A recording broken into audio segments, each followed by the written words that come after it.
Okay, I'm back in Paris now, and starting to connect with educators in Paris and in France, looking for more experiments. And I've come back to my good friend Alan Damon, who was the first one to share an experiment with me, and he's been a great mentor to me over the years. So thanks again for agreeing to be filmed and showing an experiment.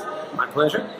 And today's one is going to be one that uses dominoes, and it's one of the first ones you invented? Yeah, long time ago, back at university. So this is a nice introduction to earthquake waves, but it could also be just a nice introduction to the scientific method in general, getting young people to think about starting with an observation and then going on to a hypothesis, testing that hypothesis, and then seeing if the hypothesis is confirmed or refuted by the results of the experiment. So I usually get the students to observe what they see in front of them. There's 2 rows of dominoes. Usually very quickly they figure out that row B has many more dominoes than row A. And depending on where the students are, we can start to get into a discussion of density. So if this is representing rock in the Earth's crust, such as granite or basalt, this could represent some rocks that are more dense and compare them to rocks that are less dense. And then I get them to formulate a hypothesis, and we usually can come up with 3 hypotheses. And I get the students to write down the hypothesis, because it's surprising how many students change their minds after they see the results and say, oh no, that's not what I said. So I get them to write down the hypothesis, and usually the 3 hypotheses we come up with are either A, row A will win this race, or hypothesis number 2, B will finish first. And some kids come up with hypothesis number 3, which is that they cross the finish line at exactly the same time. So, shall we try it out? Now the trick here, is to hit the top of the dominoes so that they start knocking over their partners. And that was a trick I didn't get the first round. Okay, so 3, just like this. 2, 1. Oh. Maybe a little practice helps too.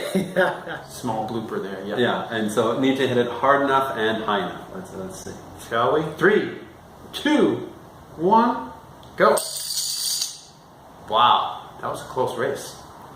So here's where we then ask students to say what they observed, and it's nice to get students to realize that we can observe not just with our eyes. Most students, I tell them to focus on the finish line, but also to observe with their ears. And that last domino hitting the table sometimes will make a very different sound than the dominoes hitting each other.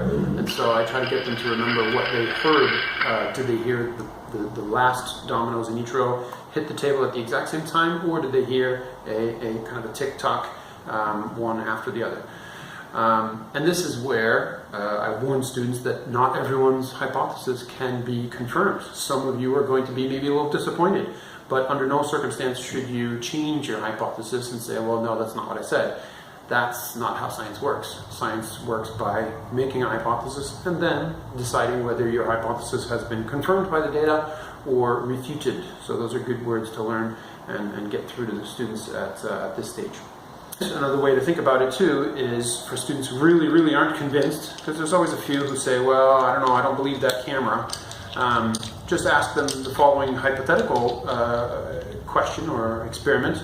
What if I had a 3rd row, so row C, for example, where all of the dominoes were packed, one right next to the other, where there's no space between them, in other words, maximum density.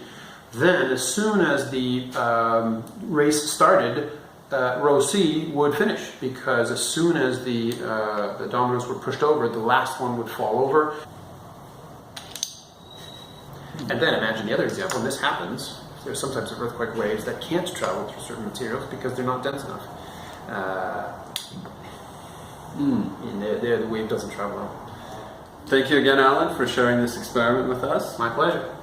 I hope you enjoyed watching this experiment. If you did, please check out my other videos of other experiments from different educators from around the world. And don't forget to subscribe to be notified when I make new videos.